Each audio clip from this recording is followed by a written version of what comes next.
Hi, I'm Mr. Rosengrant, and we have with us today Sergeant Colton Stokes from the Army National Guard to tell us a little bit about the National Guard. Morning. Sergeant Stokes, thanks for joining us today. Absolutely. Thanks for the opportunity. So I thought we'd get started. If you could just tell us a little bit about your path that led you into the National Guard, what some of the experiences you had that kind of led you in that direction. Yeah, absolutely. So my senior year, I had originally changed my idea on what I wanted to do for a career. I originally wanted to be a cook because who doesn't love food? And decided I want to do that as more just a personal hobby, cook for family and friends. And so I was trying to figure out what I wanted to do. At the time, I was a waiter inside a golf course and just working after school, doing that and trying to figure out what I wanted to do. At the time, I was burnt out on college. And so I wasn't planning on going to college at the time. I was actually offered a couple scholarships to different universities and didn't end up choosing any of them. So I started looking in the military. I've always been outdoorsy. I like working with my hands and it just sounded fun. So I did what a lot of people should do, is go around and talk to all the different branches, see what they got. And I realized like every branch has its own little niche. And I originally didn't hear about the Guard. I feel like a lot of people usually don't. And one of my friends' brother-in-law was a recruiter at the time, and she brought me in and talked to him. And at the time, the town that I lived in, born and raised in, never moved out of the town. My whole family was there. And there was a few things that what really drew me into the National Guard was it's part-time. So any military branch that you join, you're signing up for a certain time frame, a commitment essentially, and you don't know if you're going to like it. So the way I saw it, if I don't like it, I'm dealing with it 1 week in a month, 2 weeks a year. I was like, I deal with family members that I don't like for 1 week in a month. And then I was like, if I like it, there's always full-time opportunities down the road after I'm in. And then I liked that it allowed me to stay home close to family. And then I liked that my job was in my contract. So when I talked to other recruiters at the time, they were telling me, hey, you're going to find out your job in basic training. And at that point, you're already committed to that branch. And I was like, no, I want this job. So it was nice having it in my contract when I went to go sign that contract on exactly what I'm doing. So 14 years later, here I am, loving every minute of it. Just signed another 6-year contract. Great. Well, thank you for your service. I better mention that before we get to our next question. Oh, I love what I do. Well, we need good people to serve our country, to keep the wheels turning. So we're grateful to have all the people that serve in the military. So Appreciate that. So tell us a little bit about what makes the National Guard different from the other branches with Army, Navy, Air Force, Marines, Coast Guard. So the National Guard is a department of the Army. We still do all the same basic training, job school. We have to meet the same exact standards they do. The big difference is we have a dual mission. So our big primary state is that we live and serve in the state of Pennsylvania. So I'm in the Pennsylvania Army National Guard. I'm sure you've seen it on the news plenty of times, where riots lately, COVID, the Capitol, like we're here to basically serve and protect the state and the nation locally. And then we also have our federal mission, so we can be deployed anywhere in the world. So that is the big difference between us and the other branches. We have the dual mission. All right, you kind of mentioned it a little bit before, but what is the schedule like? You mentioned that it's sort of like a 1 weekend a month, and then there's a commitment over the summer.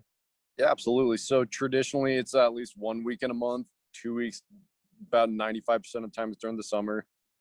We are geared towards people that actually want to go to college and have a civilian career. Since we are part-time, you are going to have to do something else besides the National Guard. So with that, how it works is the day they swear in and raise your right hand to join the National Guard, you start your 1 week in a month till you go to basic training.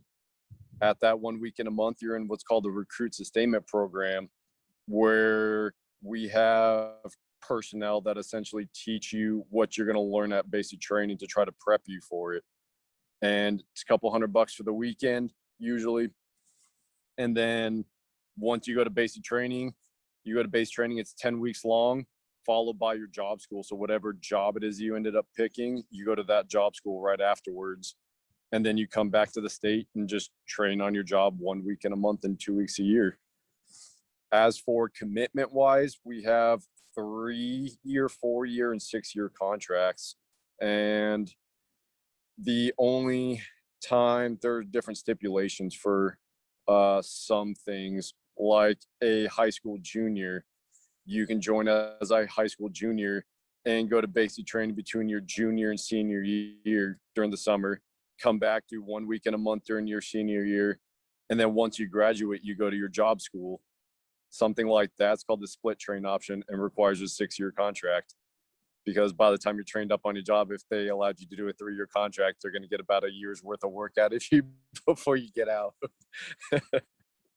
So you mentioned about that you get some training after boot camp, you start getting trained for the job, and that's kind of a good jump start for life after when you get out of the military. Can you tell us a little bit about what some of the different jobs that you could be trained for? Do you get to pick that job, or does it get assigned to you? For example, we have a lot of students that maybe want to go into the medical field, or maybe they want to be a nurse or something like that. Do they have those type of jobs there in the National Guard? Absolutely. So coming off the street, just no pre-requirements necessary. There's over 130 jobs that you can pick from. There's fields ranging from construction and engineering, aviation, communication support jobs. I know a lot of people think, like, when they see the uniform, they think just infantry and going out and getting shot at and everything. But we have a ton of different jobs: intelligence, law enforcement. I originally joined as military police when I first got in. Mechanics of all different kinds. So, and we do have medical jobs. So there's a lot out there. We're not just out there sleeping in the dirt. Right, and you also mentioned that the schedule is really set up to benefit students that maybe want to do college and National Guard at the same time, so they can attend college full-time, and while they're attending college, they can get some additional money to help pay for school. Can you tell us a little bit about some of the benefits of joining the National Guard and how it works with helping to pay for college and some of the other benefits? Yeah, absolutely. For a high school senior, what I usually tell people, and I see it being a deterrent quite a bit, is we send them to basic training and their job school right after they graduate. So you'll usually end up having to miss a semester of college. And I feel like that definitely deters a lot of people from looking into the military in general. The big thing, especially if they got scholarships, I have yet to run into a university that if they have a scholarship to a university, that they will usually hold on to those scholarships for them for that at least a year, which is great. They can still use it. Additionally, on top of that, all of our job training, you get college credit for. So we have what's called the joint service transcript, and you get college credit for your military training. I think my joint service transcript right now has 113 college credits on that alone. And it's like any other college that they basically pick and choose what, credits they use to transfer over. So even if what I usually tell people is, even if you don't pick a job that's in your career field, you still have a bunch of elective credits that you usually have to waste time and money on in college. And even if your military training doesn't apply to your degree plan, they will usually stick them in as your elective credits. So you may miss a semester, but in turn, you're still getting college credit for job training. As for the benefits, this is where that dual mission comes in hand between the National Guard versus the other one. Is we have state benefits because we are run by the state. We have what's called the Education Assistance Program. It pays up to just under $8,200 a year per year for the colleges. And how that works out, a lot of the colleges out here have different programs and grants where it basically adjusts the cost of tuition. So I know any of the state colleges, and I don't want to say all the community colleges, but I know majority of them that I've looked at are education assistance programs just for the state alone. You can get your bachelor's degree completely paid for while you're in. Aside from that, there's federal tuition assistance, pays up to $4,000 a year just towards tuition. You have the GI Bill, you get 36 months of the GI Bill. If you score at least a 50 on the ASVAB, you can get the GI Bill kicker, which is an additional $200 a month. And then on top of that, there's multiple scholarships out there, even for like ROTC. And that was a big one that I always used to sell a lot, was ROTC scholarships. So, and those are full ride. There's no cap on it or anything. So it just depends on what route you really want to go and long-term wise. All right. And you also mentioned that some students can even decide to do their boot camp after their junior year over the summer before they head into their senior year of high school.